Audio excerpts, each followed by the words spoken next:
राजस्थान के दौसा में जाति और समाज का बंधन एक बार फिर दो प्रेमियों के बीच दीवार बन गया। इस अधूरे प्यार का वह अंजाम हुआ जो कभी कोई सोच भी नहीं सकता था। प्रेम प्रसंग में उलझी युवती को उसके पिता ने ही प्रेमी के घर से अपहरण कर मौत के घाट उतार दिया और खुद आकर पुलिस थाने में सरेंडर कर दिया। ऑनर किलिंग की इस घटना के बाद दौसा पुलिस में हड़कंप मच गया है। आपको बता दें कि इस प्रेमी युगल को हाई कोर्ट ने अपनी इच्छा से रहने व पुलिस को इनको सुरक्षा प्रदान करने के निर्देश दिए थे, लेकिन इस बीच में परिजन प्रेमी के घर से युवती को उठाकर ले गए और बीती रात्रि को अपने ही घर में उसे प्यार की ऐसी सजा दी कि प्यार करने वाले सुनकर कांप जाएंगे।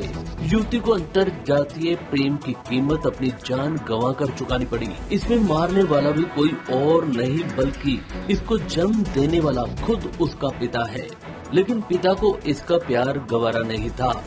इसलिए पिता ने 1 मार्च को इसे अपने प्रेमी के घर से जबरन अगवा किया और सामाजिक मान मर्यादा को जिंदा रखने के लिए अपने ही घर में बेरहमी से मौत के घाट उतार दिया। पिता की इस दरिंदगी यही नहीं थमी, बल्कि उसने खुद शान के साथ जाकर पुलिस को सरेंडर किया और बताया कि मैंने प्रेम जाल में फंसी मेरी बेटी को मार दिया है।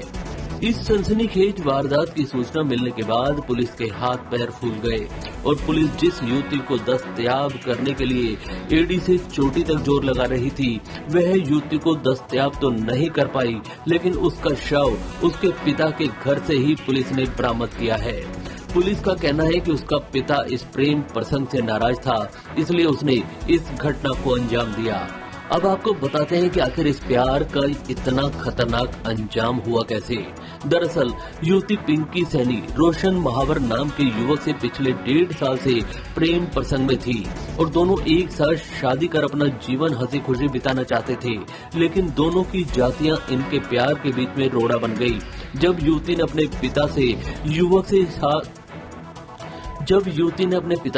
के साथ शादी करने की इच्छा जाहिर की, तो पिता ने इस शादी से साफ इनकार कर दिया और 16 फरवरी को पिता ने अन्य युवक के साथ युवती की शादी कर उसे विदा कर दिया। युवती शादी के बाद 19 फरवरी को वापस अपने पीआरआई और प्रेमी युवक से संपर्क साधा।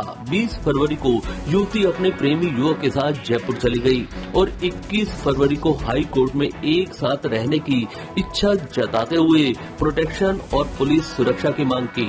पुलिस ने दोनों को एक साथ रहने की मंजूरी देते हुए पुलिस को इन्हें सुरक्षा प्रदान करने के निर्देश दिए। इस पर जयपुर पुलिस ने इनके बताए हुए स्थान पर जयपुर में छोड़ दिया। इस पर दोनों को जयपुर पुलिस ने इनके बताए हुए स्थान पर जयपुर में छोड़ दिया। 1 मार्च को युवती अपने प्रेमी के साथ दौसा अपने घर पहुंच गई, जिसकी भनक युवती के परिजनों को लग गई। परिजन युवक के घर जा पहुंचे और जबरन युवती को उठाकर ले गए, जिसका प्रकरण युवक द्वारा महिला थाने में भी दर्ज करवाया गया। तब से ही पुलिस युवती को दस्तयाब करने का प्रयास कर रही थी, लेकिन पुलिस को युवती नहीं मिल पाई और आज उसका शव पुलिस को जरूर मिला है। युवक युवती के अंतरजातीय इस प्रेम प्रसंग को हाई कोर्ट ने प्रोटेक्शन दिया था। पुलिस को यह निर्देश दिए थे कि इनकी सुरक्षा की जाए, लेकिन पुलिस इनकी सुरक्षा को लेकर कतई गंभीर नजर नहीं आई। जयपुर पुलिस ने इन्हें जयपुर छोड़ दिया, जबकि दौसा पुलिस इनको सुरक्षा देने के लिए अपने आप को अनजान बताती रही। पुलिस को इस वारदात का पता ही उस वक्त लगा जब 1 मार्च को युवक के घर रहने वाली युवती को परिजन लठ के बल पर उठा ले गए थे। तब युवक ने महिला पुलिस थाने में युवती के अपहरण का मामला दर्ज कराया था। अब दौसा पुलिस दलील दे रही है कि उन्हें कोई हाई कोर्ट से आदेश नहीं मिला और न ही युवक ने उससे कोई सुरक्षा की मांग की थी। फिलहाल पुलिस ने युवती के शव का पोस्टमार्टम कराकर परिजनों के सुपुर्द कर दिया है। पिता सहित कई लोगों को हिरासत में लेकर पूछताछ की जा रही है। पुलिस अब उस पहेली को सुलझाने में लगी है, लेकिन इस बीच सामाजिक व्यवस्था का जातियों और धर्म के बीच में उलझा एक ऐसा चेहरा सामने आया है जिसमें प्यार करना एक बड़ा गुनाह है और इसकी सजा इतनी खतरनाक हो सकती है, यह एक उदाहरण बन गया है।